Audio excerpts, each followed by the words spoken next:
Good afternoon, everyone. Thank you for joining us. We are going to be getting started shortly. If everyone could please turn their cell phones on silent at this time. If you have a phone, if you could please turn it on silent at this time. We'll be getting started shortly with the situational update. Thank you all.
Good afternoon, everyone. I am Muriel Bowser. I'm the mayor of Washington, D.C. We are in one of the district's buildings, the Marion Barry building, and I am joined by members of my senior team, the city administrator for the district, Kevin Donahue, MPD's chief, the chief of police, Pamela Smith, deputy mayor for public safety and justice, Lindsay Apia, the Deputy Mayor for Health and Human Services, Wayne Turnage, and the Director of the D.C. Department of Human Services, Rachel Pierre. So I am here today. For those of you who are new to covering us, we are providing a situational update on the surge of federal resources in Washington, D.C. This will be a longish update. We're going to go through many slides giving you a state of affairs, and then we will have time for questions. I always want to remind people and give you a quick little primer of who we are in Washington, D.C. We are, unlike any other place in America, not quite a state, not exactly a city. We function as a city, county, and state. More than 700,000 Americans live here. We have a greater population than 2 states, and we fulfill all of the responsibility of citizenship. We pay federal taxes. In fact, we pay more per capita than most places, and we get back less. We have no voting representation in Congress. Our Congresswoman Eleanor Holmes Norton does not have a vote, and we do not have any voting we have no representation in the Senate. The district was granted home rule by the Congress in 1973, giving us the ability to govern ourselves, but leaving the Congress and the president approval authority in many aspects of our budgets and laws. And as I have discussed over the last couple of weeks, the Home Rule Charter that I just referenced also gives the President of the United States a special provision allowing the President to compel the Mayor of Washington, D.C. to provide MPD services for federal purposes if the president declares an emergency. So the district is coordinating with the federal government, our federal partners, while we are maintaining on all aspects of the presidential emergency, while we are maintaining the provision of excellent government services. Last week, I instituted an emergency operations center. At the time, we called it an incident management team that helps us to organize within the government how we respond to emergent situations. And responding, making sure we are getting back to the federal government and making sure that our lead agencies in DMPSJ and MPD have everything that they need from the Fed. We organize in this manner. This Emergency Operations Center will also allow us to support federal surge or any federal task force activities beyond the emergency. So today we will be mainly focused on 3 of the 4 work streams, and let's start with public safety. And you have heard us talk many times, and many friends don't know how unique our system is in Washington, D.C. So when we talk about the criminal justice system in D.C., it's not a local system. So unlike any state or city, our city ecosystem for public safety combines local responsibility and federal responsibility. As you see, the Metropolitan Police Department, the brave men and women who protect us, of course, our city government. The D.C. jail is where people who have been arrested are held pre-trial. The federal system includes supervision of people before they go to trial. The federal government and the United States Attorney is responsible for all adult prosecution. Youth prosecution is a local responsibility belonging to the Attorney General for the district. The courts are federally appointed judges. And then when we talk about detention and incarceration, D.C. jail will hold some people, and other people will go on to serve the remainder of their sentences at federal prisons in the Bureau of Prisons. We detain our youth with the DYRS. All of probation, both for adults and for youth, are a federal responsibility.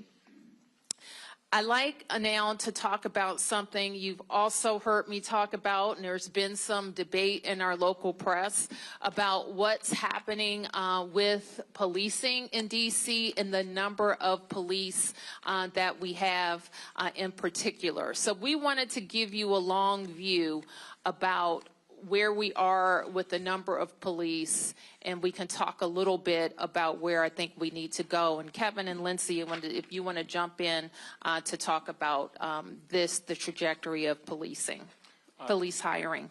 Sure. I'll talk about the long view, and Deputy Mayor Pia will sort of talk about the past few years. So this chart shows an arc that dates back about 30 years. The first portion, you see a steady rise to try to drive towards 4,000 officers. That was achieved in 2008. Then you see a period of about 10 or 15 years where it undulates up and down, often for different reasons. There was a recession in 2008 to 2010. Budgets were cut as a result, and you see the numbers slide down. Then a push to build it back up to 4,000. Then there was a retirement bubble, largely from folks hired 25 years prior in the late 80s, early 90s. So it slides down to 3,700. Then we put in place very specific hiring and retention strategies, and you see it go back up. It undulates back up towards 4,000. The difference now is that you see a departure from that trend up and down between 4,000 and 3,700 that you saw over the past 10 years. Starting in 2020, that began a steady decline. Part of this was a national trend where it was just more difficult to hire law enforcement. Part of it was the result of choices that we made in D.C. around the budgets in 2020, and subsequently around the laws that govern policing that would make D.C. and MPD a less desirable place to come if you're a young person considering that career and you have choices between where to become an officer, whether it's local or federal. And I'll have DM Pia talk in more detail about what we've seen the past few years. Sure. So as the city administrator said, there's been a number of things that have affected our sworn staff, and we've, on the executive side, have worked to try and address those issues, because what the mayor has maintained is that we always say the path to 4,000, and so we believe we need 3,800 to 4,000 officers. And so some of the work that we've done in the past several years, you can see when we started to see more significant decreases, more attrition than those coming in, is working with council to rebalance our ecosystem towards accountability, because we know that certainly affects police as well. When people commit violent offenses, we say they need to be held. There's a lot of work that goes into actually effectuating arrests in the district, and so we want an environment where police know people will be held appropriately accountable. We also worked on rebalancing some laws that affected policing, the ability to pursue, the ability to what serious use of force looked like, to ensure that we were engaging in constitutional policing, but adjusting an environment that had become what we would say out of balance in supporting good constitutional policing, and so we made a number of those changes. We also instituted a host of incentives and across the board listening to officers what they wanted, from hiring incentives to new CBAs to retention bonuses to things like take-home cars and a variety of incentives both to retain our officers as well as to invest in bringing new officers in the door, and also in growing our cadet program and building a local pipeline of people, young people, predominantly from our city, to bolster our numbers. And so we continue to do that work to stabilize and to increase our force strength to what we believe is where we need to be, 3,800 to 4,000 officers. All right, so we wanted to show this slide, and you've heard me say, and I will continue to say, we need at least 500 new officers, to hire 500 new officers over the course of the next several years, to have the number of officers that we need and to decrease the amount of overtime that we use. And so I want to move on to share with you, and I know that there have been data shared throughout this period, and this is a chart. It's been it shows, and this is the type of categories that the chief reports to me on a weekly basis about what's happening in crime in the district. We've highlighted the area in yellow that shows the impact of the surge of FBI, DEA, ATF, and Park and Capitol Police and other federal agencies in the district. And the federal surge has had a significant increase on crime in Washington, D.C. And we greatly appreciate the surge of officers that enhance what MPD has been able to do in this city. The most significant thing that we are highlighting today is the area of crime that was most troubling for us in 2023. Now, we have driven it down over the last years, but I'm going to get my glasses so I can make sure I can see it correctly. But for carjackings, the difference between this period, this 20-day period of this federal surge and last year represents a 87% reduction in carjackings in Washington, D.C. We know that when carjackings go down, when the use of gun goes down, when homicide or robbery go down, neighborhoods feel safer and are safer. So this surge has been important to us for that reason. I want to say that I have been personally engaged with Attorney General Bondi and the President's Chief of Staff, Susie Wiles, and I spoke with the President this afternoon. And I was reminded of our first meeting after his re-election, where we discussed shared priorities for the district. There, I was reminded that the President's interest in cities predates his time in office, and his knowledge of D.C. had significantly increased from the first time he was in the White House. And so we knew that the priorities around safety and investment in infrastructure would be on the President's mind. Now, since this surge has begun, it has been my charge to my team, especially the chief, to make sure that while we have federal resources, that we are strategically using them to enhance MPD's efforts and to make sure that we are getting the best outcomes for DC residents. While at the same time making sure that we're living up to our commitments to DC residents and protecting local control and our autonomy. So we'll say a little bit more about what has worked and what we think needs to change. But before we do that, we're going to say a little bit more about the beautification efforts in DC. So let me first say how proud we are of our city and how beautiful and green our city is. When people visit our city, they comment on how green it is, how wide the avenues are, how many trees we have, how great our parks are. And it is an effort that we take great pride in as city officials. Our teams, of course, include DPW, DDOT, DGS, Parks and Rec, and our teams work with federal partners. The map you see, I think all of the red is federal parks, and like many things in Washington, there is a mix of local and federal responsibility, and the red spaces that you see are major federal parks as well as pocket parks throughout the district. The district over the last 10 years, I have had a significant effort on improving infrastructure, especially alleys, local streets, trees, lights throughout the district, and you can see the change over these last 10 years of roads that were in poor condition to roads that are now in good or excellent condition.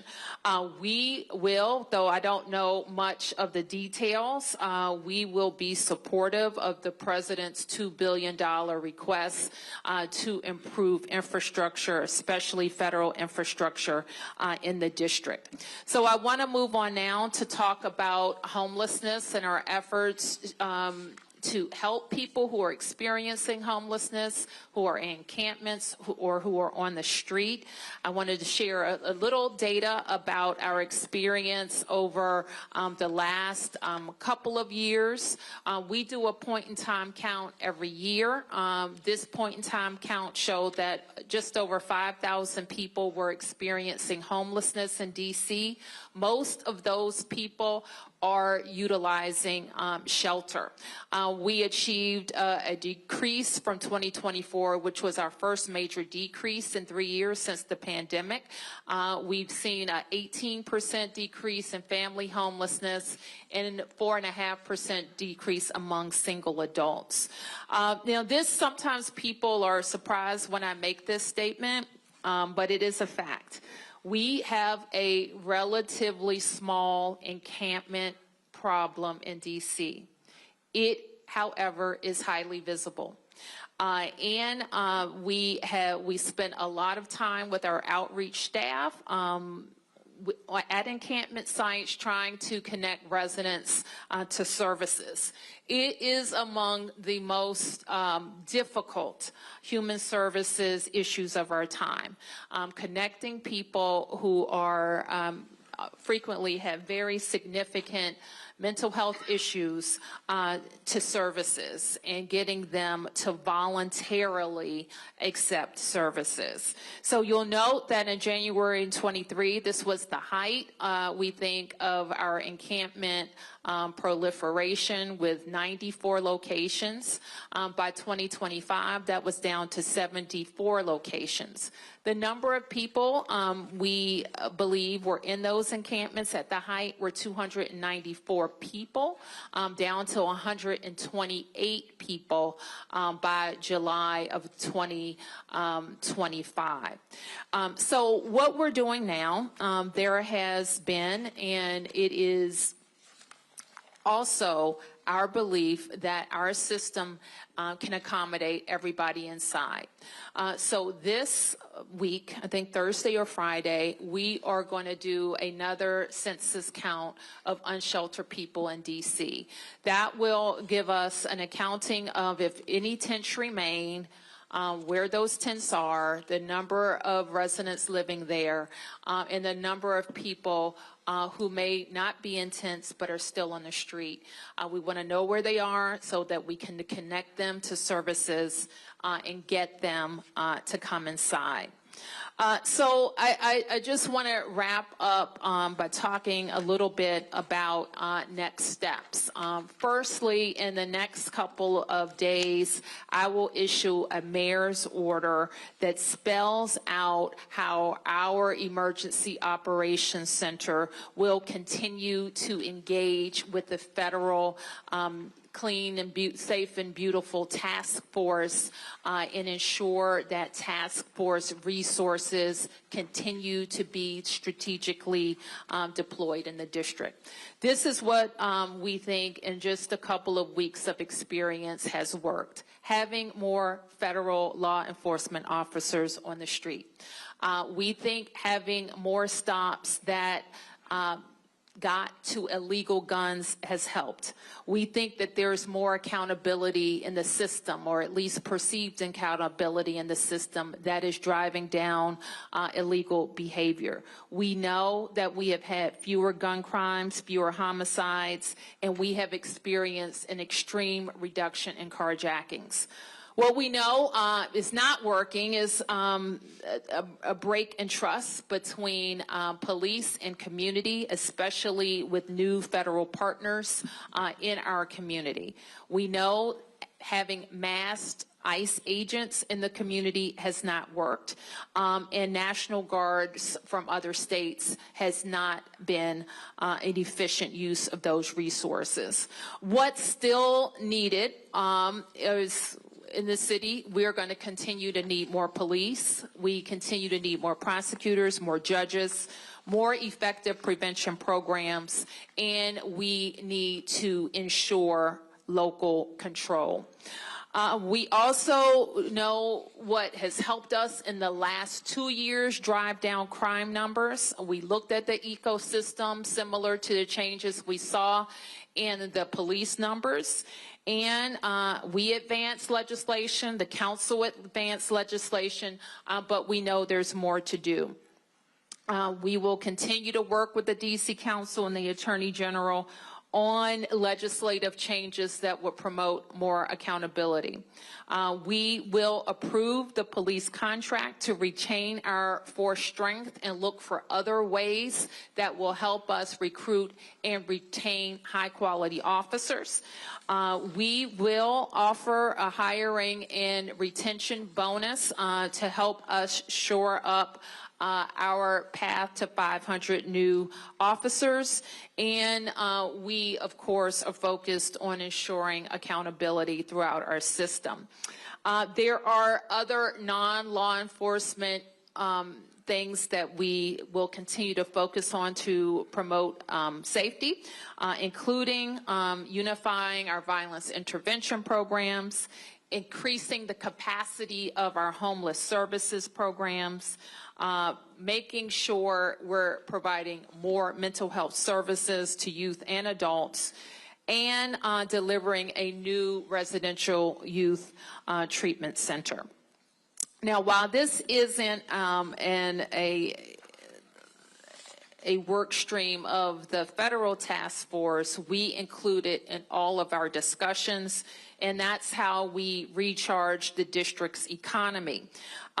You have covered a lot the problem with the CR that caused us, the most recent CR that caused us to have to cut $1 billion from our budget, which in fact impacts our ability to quickly pay raises for firefighters and police officers. We are also very focused and working with the feds on stabilizing the federal workforce, accelerating land transfers where it makes sense, modernizing federal leasing, and other specific DC incentives that will promote our economic growth and recovery from many of the changes in our federal landscape. So that is a quick update, quick-ish update on where we've been in the last 2 weeks and where things stand. So with that, we'll be able to take a few questions. Let me get you, please. Thank you. Raphael with Channel 9. Yep. Mayor, it says that there have been two questions. There have been more than 1,500 arrests. Can we make the distinction between, or how are we quantifying between a federal arrest or an MPD arrest? And then another question for Chief Smith. Chief Smith, I think we made it clear that there's a trust that's been broken because some of the lines are being blurred when people on the street see MPD and federal agents responding maybe to the same scene. Perhaps to you it's clear who's doing what, but to the community it's not. How do you build that trust after the surge? So let me just answer the question on these data represent MPD and federal arrests, but maybe not all federal arrests. Okay? And Chief, you want to talk about Crest? Sure. Just a second question with regard to building community. We've come a long ways, I believe, here in the District of Columbia with police and community. We know that there is some work for us to do once the surge ends. We need to make sure that we are in our communities again. We're still there. We're still working with our community, and we're still creating, if you will, a space where we can have Q&A and answers with regards to our federal partners. We have worked with our federal partners. This is nothing new. We just have an enhanced presence, right? One of the things that I shared maybe a couple of weeks ago is that we have been specific in the locations where we would like for our federal partners to support us in with respect to those areas where we've seen a little bit of high crime, and we place them there in those locations with us to support those efforts. Yep. Right here. Mm-hmm. Good afternoon, Felicia Ashley, ABC7. In talking with Community and Interactions, the Joint Task Force just sent an update yesterday that MPD made a request to have Joint Task Force staffing at certain metro stations as it relates to where school areas are at the start of school. Can you elaborate on what that partnership will look like and also your intention and hope behind that request as well? So with respect to the metro stations, I think that's really Metro Transit because I don't have oversight over the metro stations. With regard to having a federal task force available to us, when we do see surges and spikes in crime, it will certainly be helpful for us.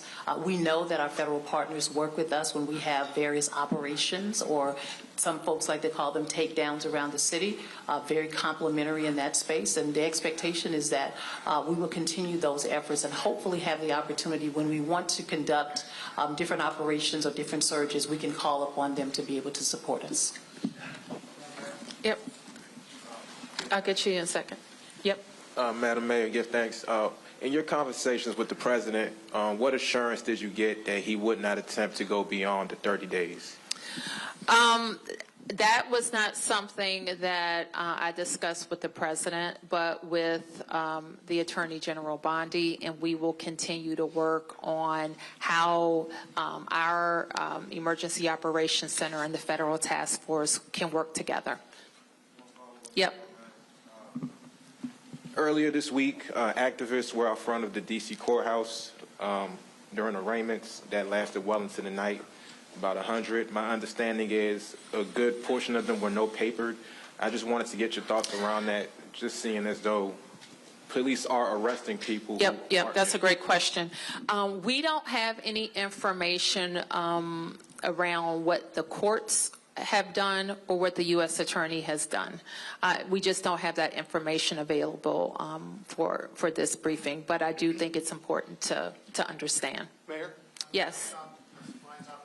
Could you respond to the plan by the federal government, the Department of Transportation, to take over the management of Union Station? Well, the federal government owns Union Station, and I think that I don't know the details of what will happen.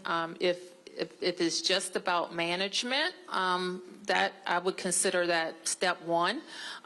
If it's about what Union Station needs for its total transformation, that would be an amazing initiative for the federal government to take on.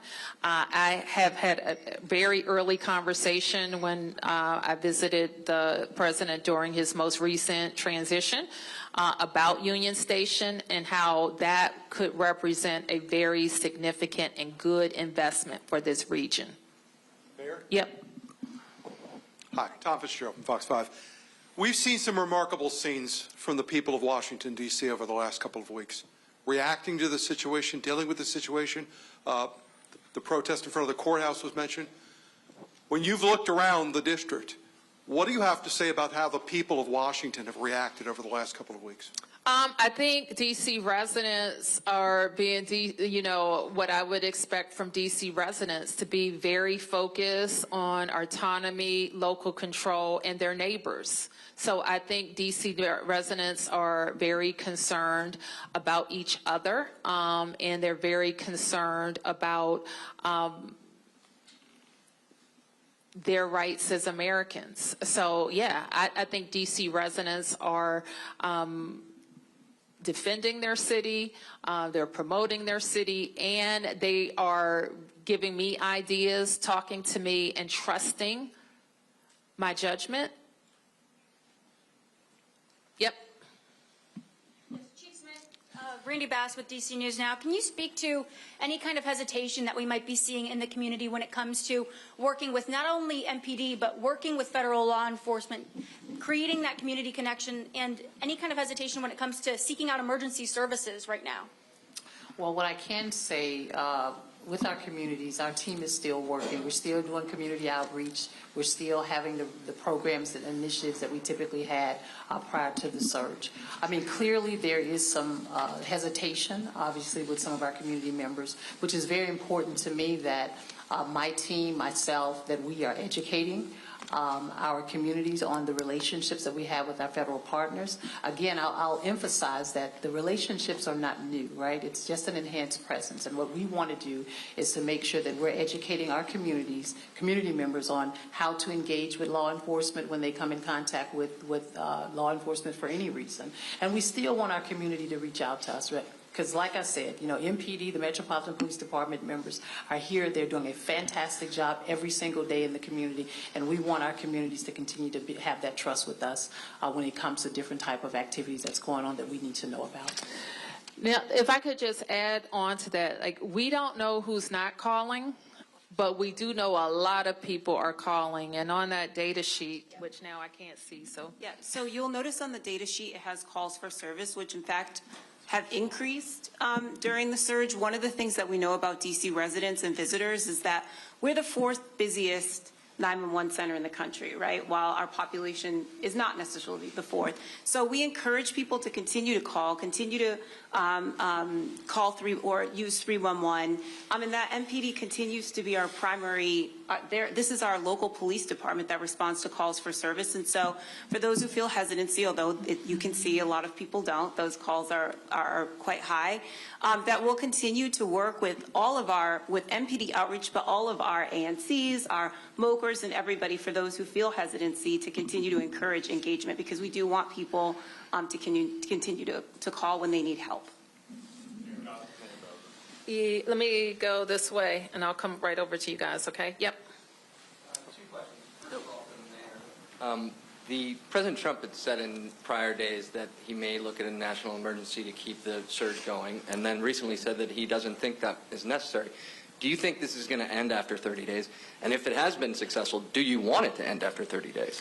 What we want is local control of our public safety ecosystem, and that includes deployment of officers.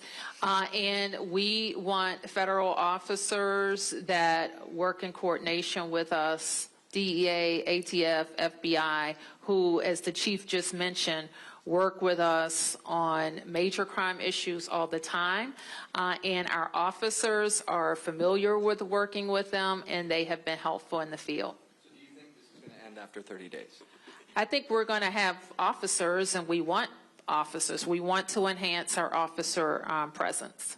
And for the chief, the chairman of the Government Oversight Committee, Comer, sent a letter to you recently asking for all kinds of things, all kinds of records, and for transcribed interviews with 7 MPD commanders. Are you cooperating with that? How is that going? We will cooperate. We have been cooperating, and we will continue to cooperate. Thank you. Yes, sir. Yep. For the mayor, could you say why you believe the Trump administration exerting greater control over Union Station would be a good thing? They own Union Station. It's owned by the Department of Transportation. And it will be a good thing because that station has suffered from needing some say $12 billion, but let's call it at least $8 billion worth of investment in the renovation. And that is not something that the district will be able to support. It is an important regional asset. It's an important asset for the Eastern Seaboard. It's an important asset for the nation. So it is appropriate, in my view, for the federal government to make the necessary investments in the transformation of Union Station. Do you know whether or not they plan to make those investments? I don't. It's not in any current budgets, and it hasn't been for as long as I've been familiar with the plans. It has suffered from not being able to get the money that it needs for the renovation. Yep. Just Scott Gemmel with WTOP. Two questions for the mayor. First, what can you share, if anything, about the president's conversation regarding city roads, medians, infrastructure? He's been critical of those. And secondarily, possibly for the chief as well, how could you all be sure that MPD officers wouldn't be making the arrests that you showed on that data screen without the federal surge? Say that. Can you give me that last question again? Sure. Just how could you be sure that MPD officers wouldn't have made all of the arrests that were illustrated on those charts without the federal law enforcement surge? Well, we know, and I'll turn to let me just turn to the chief about some additional deployments that could have been made. Let me put it this way. If there were 500 additional MPD officers, that same activity, arrests, and gun recovery would have likely been made. That's it? That's it. The infrastructure, roadway criticism. The infrastructure and roads. I think that it was a very high-level conversation, and I wouldn't say it's any different than what he's already said about roads, medians, and grass. Yes. Thank you, Mayor Bowser. Joe Khalil with News Nation. You've said you agree with the $2 billion investment that President Trump is asking Congress for D.C. He has said he expects those projects could take anywhere from 6 months to a year. So do you expect that timeline is accurate? And if it is, do you expect there will be some kind of federal presence here in some form for a full year doing that? I have no idea what the projects are, other than what I've heard or the timeline. Our experience with those type of projects is they take long, but I couldn't comment on that because I don't think there's been a listing of projects. And you've acknowledged here that some of the crime has come down significantly in the federal takeover here. There are surge in the surge. Federal surge. Excuse me. There are several other cities President Trump has floated also for potential National Guard presence. A lot of those cities' leaders have pushed back on that. Would you recommend that they accept the Guard or federal resources as has happened here? Let me just say this. We're unique. I'm the mayor of Washington, D.C. My comments relate to Washington, D.C. And we are unique in that we're always going to have a different relationship with the federal government because we are the seat of the nation's capital. And so that's different. So I wouldn't comment or extrapolate to any other place. This is what we are dealing with. And what was that your whole question? Okay. Yeah. This is Campbell Robertson with the New York Times. Chief Smith, and y'all kind of answered this a few minute ago, that the operations that are unfolding are very much what y'all would be doing if there were 500 MPD officers. But given, you hear a lot of folks in some of these neighborhoods who feel, a lot of stops and searches, what's in your pocket, all this kind of stuff, and these are strangers, they don't recognize them, they're not local police. Your initial concerns about trust, do you feel that the way these operations are being done are exactly what MPD has been advising the federal partners to do, or do you concern that it's a little bit too aggressive, and do you have worries of what effect it might have on communal trust going forward? And I think anytime you have an influx of anything, there is some concern, and especially in this case where we've built relationships with our community and now we have additional law enforcement officers present, which is why it's really key and important for me to make sure we have the Metropolitan Police Department officers aligned with our federal partners. Some of the things that you're seeing is some of the ask and requests from community. Community wanted to see more traffic stops. They would like to see more police officers present in various communities. And so what we've done has been very strategic and thoughtful about taking into account some of the requests and also making sure that in areas, I'll just use for an example like the traffic safety compliance checkpoints, right? I've heard since I've been here over and over again that officers are not conducting traffic stops. And so we initiated the traffic safety compliance checkpoint in order to ensure that we can educate folks about traffic and traffic safety. Number one, opportunities for us to ensure that we are getting guns off of our street if guns are present. And then number two, making sure that our operators are operating the way they should based on vehicle traffic laws. And so I don't think we're doing anything any different in that space, with the exception of the fact that we have an additional surge, if you will, of police officers, and we'll continue to do that. If they're here, we will utilize our federal partners in spaces and places where we have heard from our community, and when we've looked at our own data and analysis in areas across the city where we know that we've had a certain spike in crime, and we'd like to see that reduced. And what you've seen over the last 2 weeks is the efforts with having an additional 500 or so officers supporting us in that area. If I could just, I want to maybe go in a bit more detail, and I'm wondering from the slide if we can pull up the data chart again, because I do want to highlight, it's a complicated slide, so I want to make sure since you all have a copy, it's read well. So when we look at, in any circumstance, has there been a change in crime reported? We can slice it and compare it different ways. So the one you see in yellow is the most traditional way that we and other people compare crime now to when we ask ourselves, how are we doing? Which is we compare how crime is now to the same period of time in the prior year. The reason for that is that crime can be seasonal, so we want to have a consistent basis for comparison.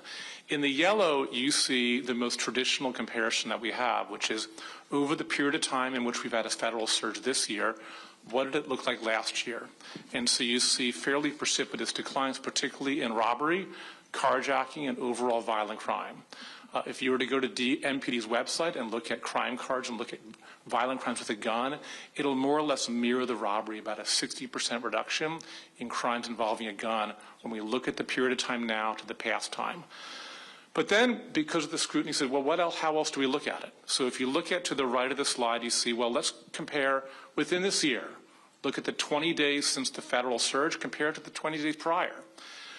And the way to read those numbers is not based on last year, but recognizing we already had good momentum coming into the federal surge, and it made it better.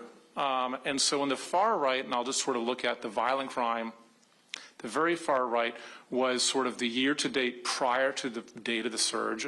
It was down about 26%. And as a result of the drops we've seen during the surge, you see it tick upwards.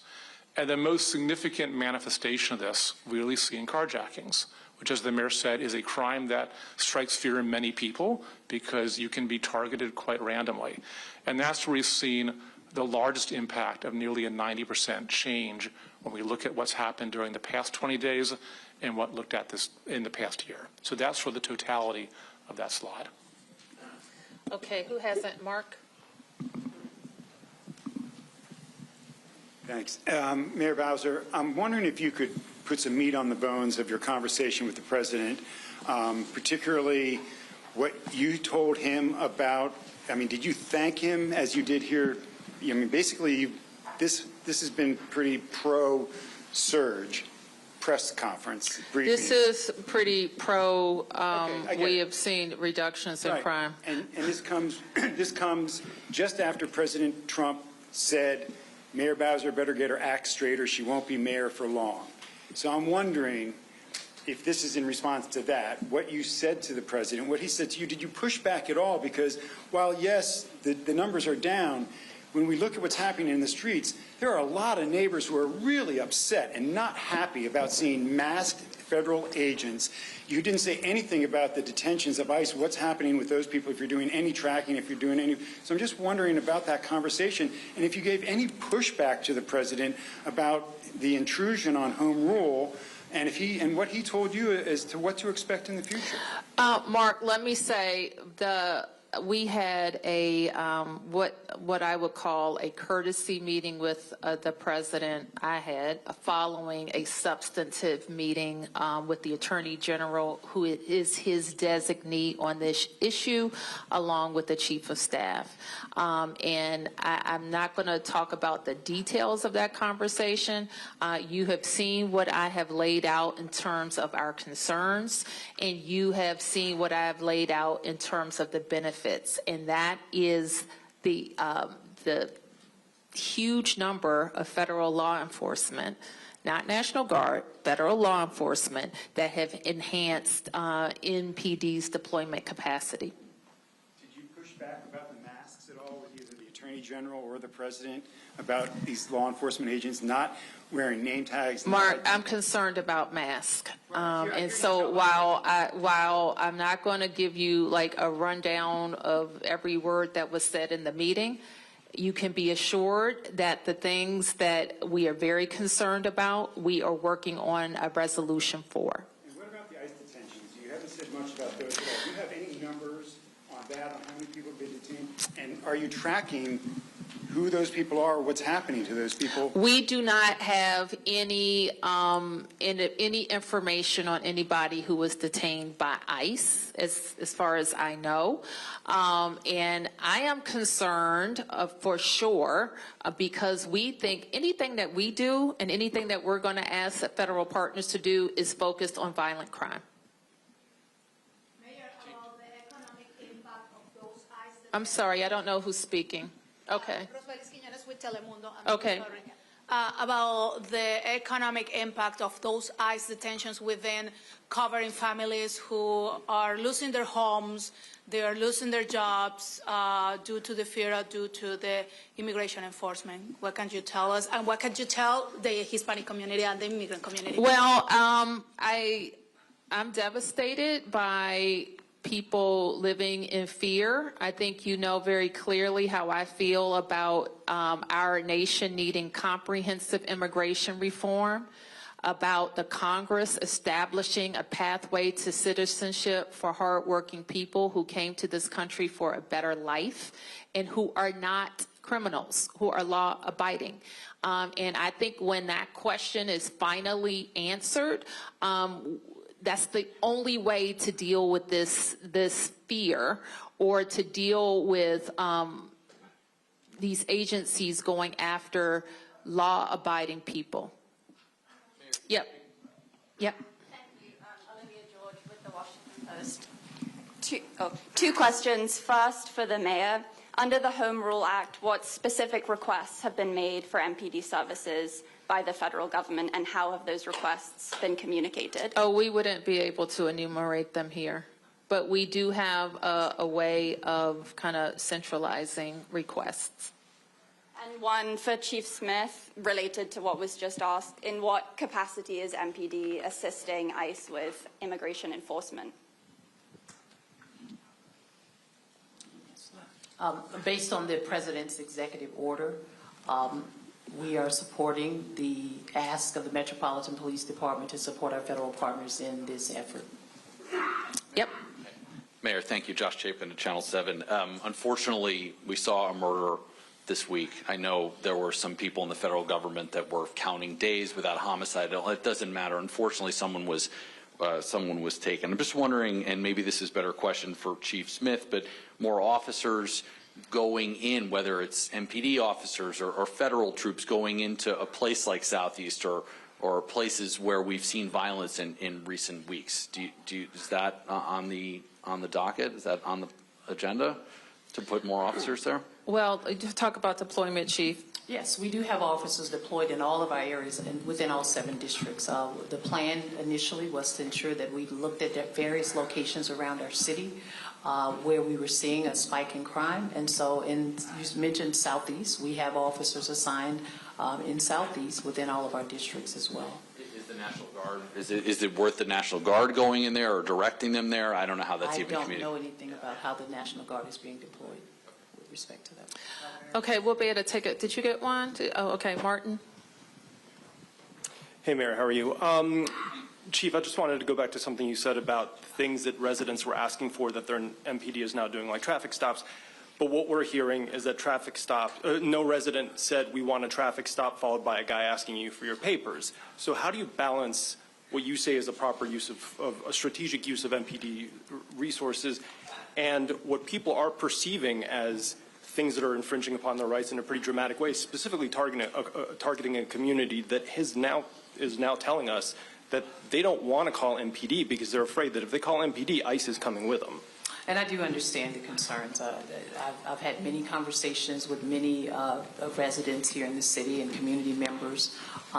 However, I also have heard from members who want us to enhance our presence in communities. And clearly, what I will say about the members of the Metropolitan Police Department, it is a responsibility of every member to ensure that we're showing up in our communities as we have been prior to our federal partners of the surge.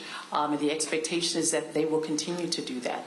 My oversight is over the members of the Metropolitan Police Department, and we do have great relationships with our federal partners, and it is my hope that if there are any concerns that members in community have with respect to, I won't say over-aggressive or any violations, that there's a space and a place for them to report that. And just to follow up on that one, I mean, there's already plenty of things that happened this week regarding more things that the president wants to do with the district. One thing he said in this executive order is that the Attorney General is now empowered to ask MPD to change its general orders the way that police officers are told to operate. Now, MPD doesn't have to say yes, but requests can be made.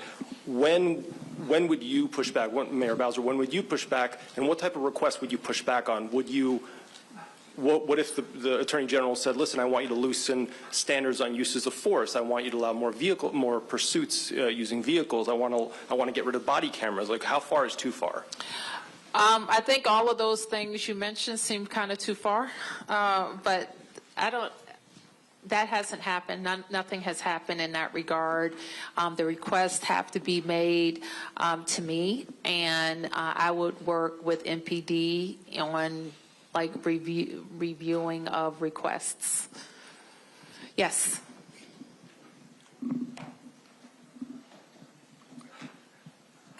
Mayor Bowser, this morning there was kind of a volatile situation in Mount Pleasant with federal officers accompanied by MPD conducting an operation and being surrounded by, according to witnesses and people we had on the scene, enraged, screaming residents right in their faces with, according to what we saw, MPD officers trying to explain things and keep the situation calm. But it was a very volatile situation. How concerned are you about an escalation in this, as you've spoken about the breach of trust and the tensions rising? Well, I feel strongly that DC residents know their rights and know how to engage in a way that is lawful. Yes. And so this morning's incident that you referenced was our criminal apprehension unit, which oftentimes throughout the course of a week will execute arrest warrants or search warrants. And in this particular case, they were doing what they would typically do any other day.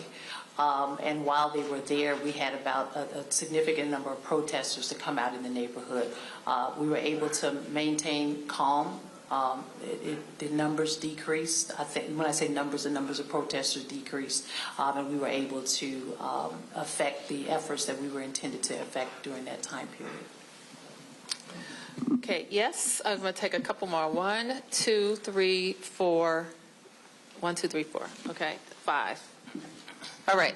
Hi, thank you. Fabiana Rincon with El Tiempo Latino. This might be also for Chief Smith as well. Given the confirmed priorities of collaboration between the MPD and federal officers, can you provide an update on DC's status as a sanctuary city? The council, the law is in place. There's been no change to the law. If you're referring to the sanctuary values, there's been no change. And on Chief Smith's order with collaborations between federal officers, especially with suspects outside of custody, does that impact the execution of the council order mentioned? So when you say suspects outside of? Or collaboration with providing information and even transportation of those outside of custody? We're still doing that. Yep.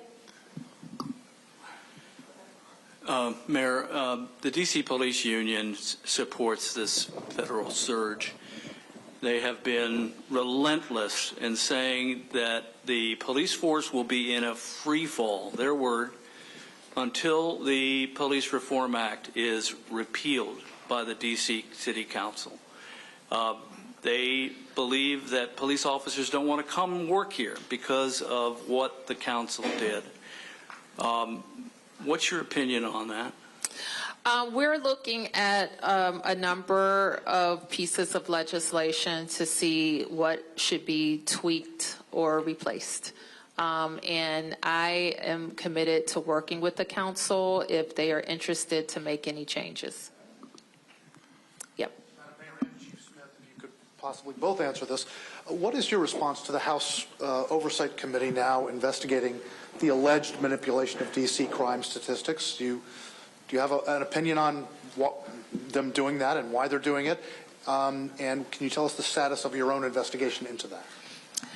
I would only add what the chief has added about the earlier question. We'll answer any questions that are posed to us, and we don't have any update at this time on the internal investigation. Yep. Anne-Marie Kucha with Street Sense Media. Can you give a little bit of your reasoning behind doing the emergency count? Is there a concern that people have been arrested or have moved out of the district in large numbers, people experiencing homelessness? I think our concern is that people have moved around the district. We think, I think the number I reported was that we think that, well, we know that about 81 more people have come into shelter. We don't necessarily know where they came from. They could have come from encampments. So we think that people have moved around. And will the results of that be shared with the federal government? And is there any concern that they could use that to then target homeless encampments? We don't expect that we're going to have homeless encampments, and we are going to work to make sure that people can come into shelter. If I could just add, some of the purpose of doing the point in time count again is there's been anecdotal conversation, anecdotal stories about people believing that there are changes, and there may be changes. And those anecdotal stories are anything from encampments, have they moved from downtown core to neighborhoods? Are there fewer of them? Have more people taken shelter? So it's an attempt to cut through the anecdote and really get a sense of, given we're 20 days into a focus on homelessness in addition to crime, and quite frankly that the city has made available additional shelter capacity, what does the numbers really sort of see at that? We're not collecting names for those who haven't done a point-in-time count. There's no names collected. It is really just individuals identifying those who are unsheltered or are homeless on a particular given night. Are you still going to be doing the full demographic survey or just counting? No. Just counting. Okay. 1, 2, 3, 4. You have the final question, okay? Yep. Hey, Mayor Bowser. Liz O'Gora, Kilrag. We're hearing from a lot of residents fears that are described ranging from tension to a sinister feeling like a horror movie, whereas you can hear the music, something bad's about to happen. What do you say to those residents who are having these feelings even as they try to go about their normal lives during this federal surge? I'm not sure I'm qualified to answer that question because I know there's a lot of anxiety. There's tremendous anxiety in the district. When I look and I see residents putting things on social media or neighborhood chats, I know that there is a lot of anxiety. There's a lot of anxiety with kids going back to school, with writing. So I know that there is a lot of anxiety, but I also know there's a lot of anxiety in our nation. It's anxiety over people being able to pay the bills or pay their electricity bill, or, I looked at what I spent last year on school supplies versus what I spent this year. So there's a lot of anxiety, and what I've told everybody is that we all have a role to play. Your role or that of my constituents is different than the role I have to play, but we all have to play our role in advancing and protecting our democracy. Yep. Beatrice Peterson, ABC News.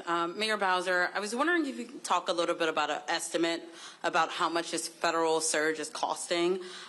Is MPD doing overtime? Is there support from local agencies? How much money is being spent? MPD always does overtime, and so I don't know that we're going to have a distinction with this surge or not as it relates to MPD overtime. One benefit of the IMTM setting up the Operations Center, and I didn't get a chance to introduce Clint Osborne earlier, who leads DC HCMA, but HCMA acts as our incident command for this new structure. And we are able to track expenses. Yes. Mayor Bowser, I'm Arthur Delaney with HuffPost. You mentioned a conversation with the Attorney General Pam Bondi about the 30-day time period. Are you expecting them to let this run its course at that time? Could you expand on that conversation at all? This is what I know, and I can't speak for them, but we will be prepared to take advantage of additional federal officers, to focus on the beautification, to support the federal task force when that time period expires. We will be prepared as a city.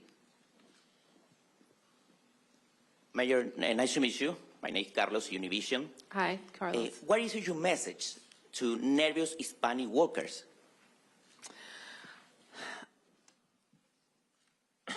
Earlier, I said, Carlos, that the answer is to have an immigration system that works and that is responsive to people who want to live in the best nation on earth, raise their families, and have a better way of life. And we know in Washington, D.C., so many people have immigrated here and legally immigrated here who have TPS protection.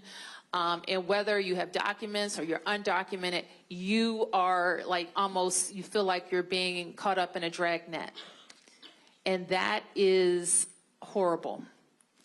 And to the extent that there's enforcement in this town that does not have, let me just say, we should be focused, all these additional federal resources, on violence. And that is what my hope will continue to be. And I would just express to them as a neighbor how very sorry I am that they're living in this terror. Okay, thank you, everybody.